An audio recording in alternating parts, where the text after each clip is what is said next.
Hello बच्चों, class 10th के chapter number 2 के लेक्चर 2 में आपका स्वागत है। आप अभी तक हम लोग प्रीवियस लेक्चर्स में ये देखे, ठीक है। प्रीवियस लेक्चर जो हमारा था एसिड बेस एंड साल्ट का था, यानी अम्ल क्षार और लवण। इसमें हम लोग ज़्यादातर जो प्रीवियस लेक्चर फर्स्ट लेक्चर में देखा, हमने सूचक के बारे में वहाँ पढ़ा, इंडिकेटर्स के बारे में, एसिड बेस इंडिकेटर्स। और वहाँ पे हम लोग लास्ट में पहुँचते पहुँचते जो केमिकल प्रॉपर्टीज़ होती हैं एसिड की, रासायनिक गुणधर्म है जो अम्ल के, उसके बारे में हम लोगों ने क्या किया, पढ़ लिए थे। अब इस चैप्टर में हम लोग थोड़ा सा उससे आगे बढ़ेंगे। तो प्रीवियस जो हमारा लेक्चर था उसका आपको एक बार दिखाते हैं। हम लोग यहाँ तक पढ़े थे अम्ल क्षारक के रासायनिक गुणधर्म, ठीक है। एक गुणधर्म हम लोगों ने वहाँ पे देखा था। अब इसी के आगे हम लोग दूसरे गुणधर्म देखेंगे, यानी एसिड बेस की प्रॉपर्टी चल रही है, रासायनिक गुणधर्म चल रहे हैं, इसमें हम लोग दूसरे गुणधर्म को देखेंगे। तो दूसरा जो हमारे पास में गुणधर्म है वो है कि अम्ल क्षारक, या कह सकते हो कि धातु कार्बोनेट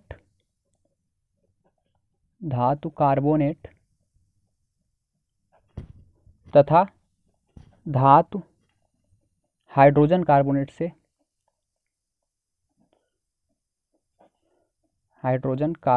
से अम्ल की क्रिया, ठीक। इंग्लिश में बात करें तो reaction of acid with metal carbonate and metal hydrogen carbonate, इस तरीके से, ठीक है। Reaction of acid with metal carbonate and metal bicarbonate भी बोल सकते हो आप, या हाइड्रोजन कार्बोनेट, ठीक। तो ये हम लोग इसमें पढ़ेंगे। तो देखो होता क्या है, सबसे पहले आपको ये जानना चाहिए कि मेटल कार्बोनेट यानी धातु कार्बोनेट क्या होते हैं और धातु हाइड्रोजन कार्बोनेट या धातु बाइकार्बोनेट क्या होते हैं। तो उसको जानने से पहले आपको ये पता होना चाहिए। जैसे मेटल अभी हमने बताया था, मेटल क्या होते हैं, जैसे सोडियम है मेटल, पोटेशियम है मेटल, ठीक है, एल्यूमिनियम मेटल है हमारे पास में, ठीक, और बहुत सारे मेटल है, आयरन मेटल है। तो ये सारे मेटल हैं। अब इसी का कार्बोनेट और हाइड्रोजन कार्बोनेट होता है। कार्बोनेट क्या होता है, कार्बोनेट उसको बोलते हैं हम लोग, जैसे कार्बोनेट कहीं पे लिखा है तो उसका मतलब होता है कि उसमें CO3 ग्रुप होगा, CO3 माइनस माइनस। जैसे Na के साथ अगर, यानी CO3 आपको दिखाई देगा। और अगर कहीं पे बाई कार्बोनेट है तो बाई कार्बोनेट में आपको जो दिखाई देने वाले ग्रुप हैं वो होंगे हमारे पास में इस तरीके से HCO3 कहीं कहीं आपको वहाँ पे दिखाई देगा।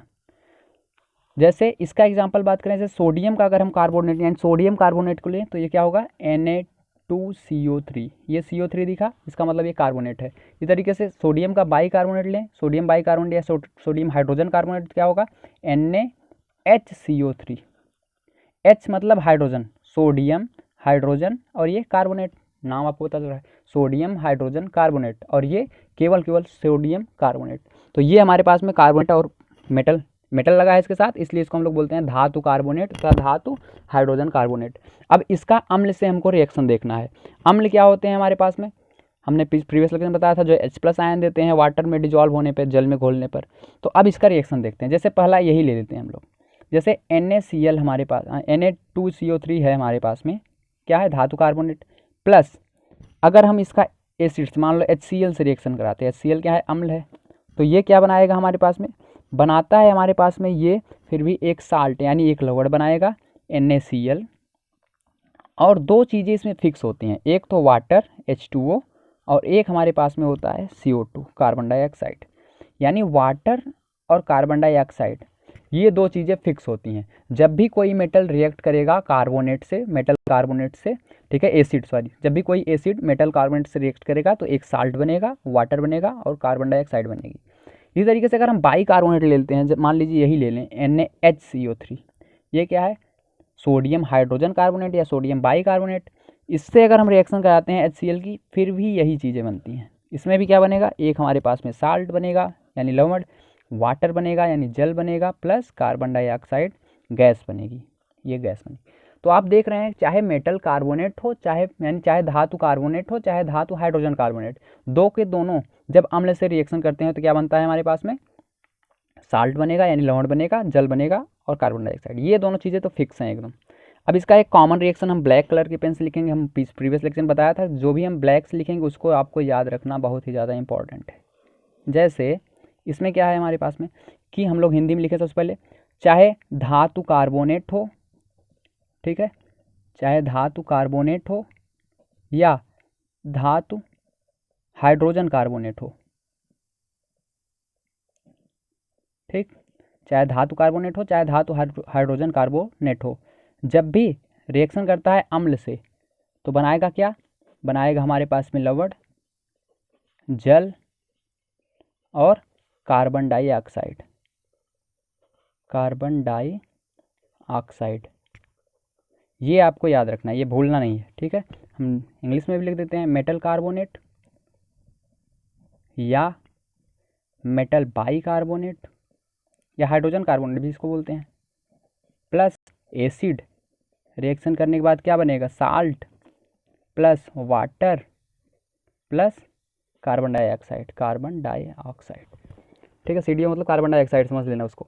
तो इस तरीके से ये रिएक्शन होती है हमारे पास में। अब यहाँ पे जैसे हमने प्रीवियस लेक्चर में बताया था, हाइड्रोजन हम लोग कैसे पता लगाते हैं, जब उसके सामने मोमबत्ती लेके जाएंगे तो वहाँ पे क्या होगा, फट फट की आवाज़ सुनाई देगी। इसी तरह से कार्बन डाइऑक्साइड का पता लगाने के लिए हम लोग क्या करते हैं कि इसके सामने अगर मोमबत्ती लेके जाएंगे तो मोमबत्ती बुझ जाएगी। या एक तरीका और है हमारे पास में पता लगाने का, जैसे कोई रिएक्शन हो रही है, ये भी हमारे पास में एक्टिविटी में दिया हुआ है। जैसे कोई रिएक्शन हो रही है, जैसे मान लीजिए इस तरीके से हम एक फ्लास्क लें, इस फ्लास्क में क्या करें, Na2CO3 हमारे पास में है। Na2CO3 क्या है, मेटल कार्बोनेट है हमारे पास में, धातु कार्बोनेट। इसमें अब हम लोग HCl डाल दें, जो हम यहाँ पे लिखे हैं वही कर रहे हैं, ठीक है, HCl डाल दें तो यहाँ पे क्या होगा, ये बनेगा NaCl तो इसी में डिजॉल्व हो जाएगा, ठीक। H2O बनेगा, इसी में रह जाएगा, लेकिन एक गैस बनेगी कार्बन डाइऑक्साइड, ये गैस यहाँ से निकलेगी बाहर, कार्बन डाइऑक्साइड यहाँ से निकलेगी। अब इसको पता लगाने के लिए हमने बताया था कि यहाँ पे ट्यूब लगाएंगे हम लोग, ट्यूब से इसे बाहर निकालेंगे इसको, गैस को, और इसके सामने मोमबत्ती लेके जाएंगे। तो मोमबत्ती के अलावा भी एक तरीका है यहाँ पे, देखो, जब इस गैस को अगर हम लोग एक और परख नली ले लें, ठीक है, इस तरीके से, और इस गैस को इस परख नली में डालें, और इस परख नली में हम लोग क्या रख लें, इस परख नली में हम लोग रख लें थोड़ा सा कैल्शियम हाइड्रोक्साइड, ऐसे CaOH का होल ट्वाइस, इसको हम लोग क्या बोलते हैं, कैल्शियम हाइड्रोक्साइड, या इसका चूने का पानी भी बोला जाता है ये, ठीक है, लाइम वाटर इसको बोलते हैं, लाइम वाटर, चूने का पानी, ठीक। तो चूने के पानी में जैसे ही हम लोग इस गैस को डिजॉल्व करेंगे तो ये गैस क्या करती है, एक गैस कौन सी गैस है, कार्बन डाइऑक्साइड गैस है। तो कार्बन डाइऑक्साइड गैस इससे रिएक्शन करती है, किससे, चूने के पानी से, चूने के पानी से कार्बन डाइऑक्साइड गैस रिएक्शन करके बनाती है एक हमारे पास में CaCO3, कैल्शियम कार्बोनेट, और यहाँ पे वाटर बनता है। ये कैल्शियम कार्बोनेट क्या होता है, इसकी पानी की सतह पे यहाँ पे white white white white colour का दिखाई देने लगेगा, अनडिजॉल्व यानी प्रेसिपिटेट बन जाता है, और इस पर एक परत बन जाएगी सफ़ेद कलर की, सफ़ेद कलर की परत बन जाएगी, तो हम पता चल जाएगा हमको कि ये गैस कौन सी थी, कार्बन डाइऑक्साइड गैस थी। तो ये भी हमारे पास में तरीका है पता लगाने का, यानी जब चूने के पानी पर कार्बन डाइऑक्साइड गैस का रिएक्शन होता है तो वहाँ पे कैल्शियम कार्बोनेट बनता है, और बहुत ज़्यादा कार्बन डाइऑक्साइड डाल दें उसमें तो और ज़्यादा, मान लो इसी में और कार्बन डाइऑक्साइड डाल दें तो CO2 बहुत ज़्यादा हो जाएगा जब एक्सेस में, ठीक है, ज़्यादा रहेगा CO2 तो ये और भी ज़्यादा, तब हमारे पास में कैल्शियम बाइकार्बोनेट बन जाएगा। क्या बनेगा, कैल्शियम बाइकार्बोनेट, ये बन जाएगा हमारे पास में, कैल्शियम बाइकार्बोनेट बन जाएगा ये। तो इस तरीके से हम लोग ये भी देख सकते हैं। तो पता लगाने के दो तरीके हो गए। तो ये हमारे पास में क्या था, दूसरा था, ये सेकंड। अब हम लोग थर्ड देखते हैं, थर्ड केमिकल प्रॉपर्टी, ठीक है, अम्ल और क्षारक की तीसरी कह सकते हो रासायनिक गुणधर्म। इसमें क्या देखते हैं, तीसरे में हम लोग देख लेते हैं कि अम्ल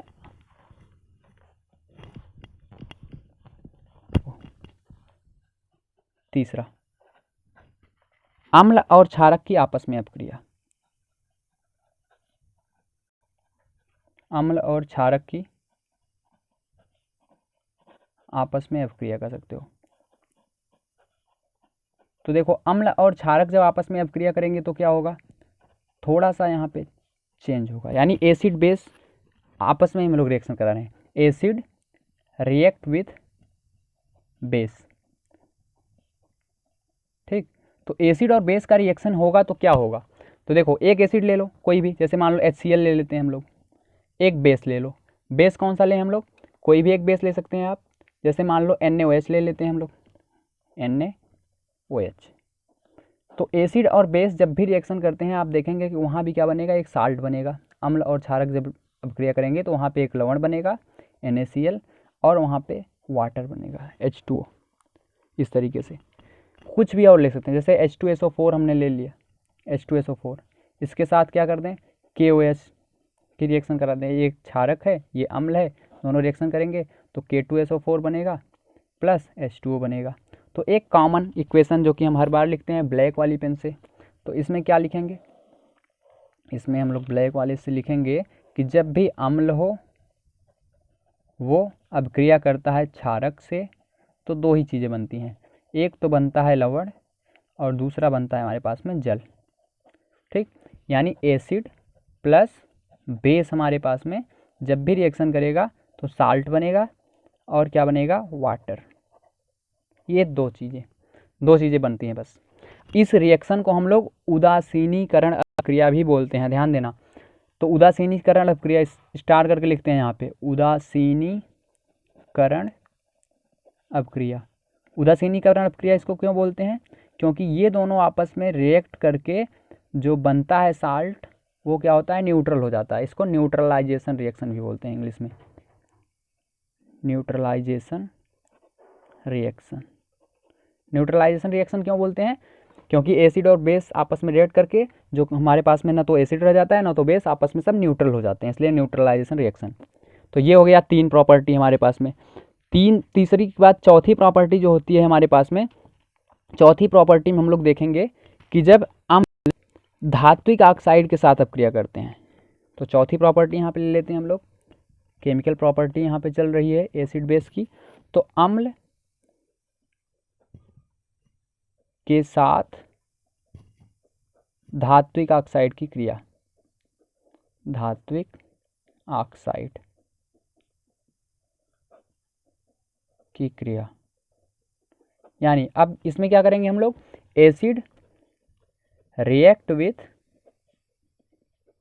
मेटल ऑक्साइड। मेटल ऑक्साइड क्या होता है, अभी हमने बताया था मेटल कार्बोनेट, मेटल बाइकार्बोनेट, धातु कार्बोनेट, धातु बाइकार्बोनेट। ऑक्साइड मतलब ऑक्सीजन, किसी भी मेटल के साथ ऑक्सीजन जुड़ा हो तो वो कहलाता है मेटल का ऑक्साइड। जैसे एग्जाम्पल बात करें हम लोग तो MgO क्या है, मैग्नीशियम ऑक्साइड, इसको मेटल ऑक्साइड बोले। जब भी ये रिएक्शन करता है किससे, HCl से, ये क्या है अम्ल है, ये मेटल ऑक्साइड यानी धात्विक ऑक्साइड, ये अम्ल रिएक्शन करेंगे तो बनाएगा हमारे पास में लवण MgCl प्लस हमारे पास में बनता है H2O। इसी तरीके से कोई भी आप मेटल ले लें, ठीक है, कोई भी मेटल ऑक्साइड ले लें, जैसे हम लोग ले लें CuO प्लस HCl, ठीक है, तो क्या होगा, CuO क्या है, मेटल ऑक्साइड है, धातु ऑक्साइड है, अम्ल है, ये इसके साथ रिएक्शन करेगा तो ये बनाएगा CuCl2 प्लस H2O।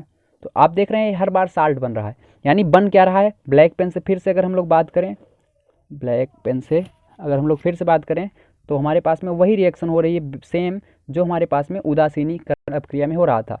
यानी बन क्या रहा है, एक हमारे पास में लवण बन रहा है और जल बन रहा है, यानी साल्ट बन रहा है और वाटर बन रहा है।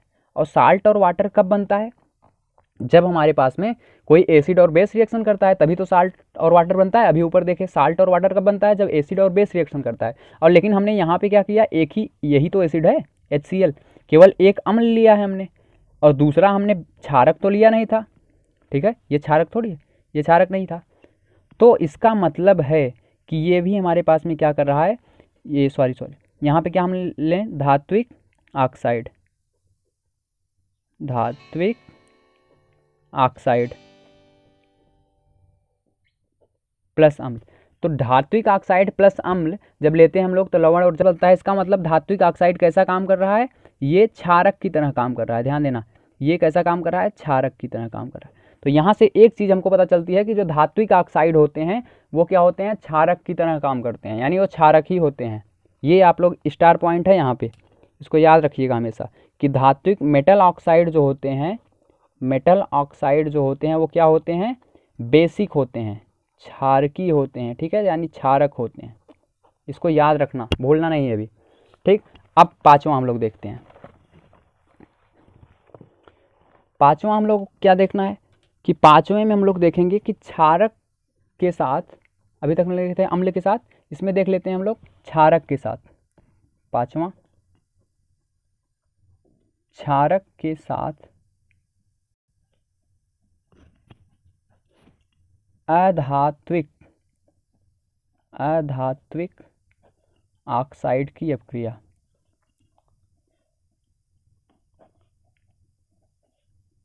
ठीक, अधात्विक ऑक्साइड की अपक्रिया। तो इसमें देखो, यानी base react with non metallic oxide. Non metallic oxide के साथ जब कोई बेस रिएक्ट करता है तो क्या होता है हमारे पास में। अब देखो यहाँ पे, जैसे एक हम लोग कोई ले लें, क्या, non metallic oxide. Non metal क्या होते हैं, कार्बन हो गया, नाइट्रोजन हो गया, सल्फर हो गया, ये सब। तो कार्बन, नाइट्रोजन, सल्फर का हम लोग ऑक्साइड ले लें कोई एक, जैसे, और एक हमारे पास में क्षारक ले लें। मान लो क्षारक हम लोग ले लेते हैं CaOH का होल ट्वाइस। ये क्या है हमारे पास में, बेस है, क्षारक। इसके साथ कोई नॉन मेटेलिक ऑक्साइड जैसे CO2, SO2, NO2, ये सब क्या है, नॉन मेटेलिक यानी अधात्विक ऑक्साइड होते हैं। अधातु क्या है, नाइट्रोजन है, सल्फर है, ठीक है, कार्बन है। तो इसके साथ इसका ऑक्साइड क्या होगा, NO2, इसका ऑक्साइड SO2, इसका ऑक्साइड CO2। ठीक, तो ये हमारे पास में क्या कहलाते हैं, नॉन मेटेलिक ऑक्साइड, अधात्विक ऑक्साइड। ये जब रिएक्शन करते हैं तो आप देखेंगे कि यहाँ पे बनने वाला जो हमारे पास में कंपाउंड होता है, ये बनता है CaCO3 + H2O। मतलब ये हमारे पास में क्या है, एक लवण है और ये जल है। फिर से वही बात, ब्लैक पेन फिर से हम लोग लेते हैं कि जब भी हमारे पास में कोई अधात्विक ऑक्साइड,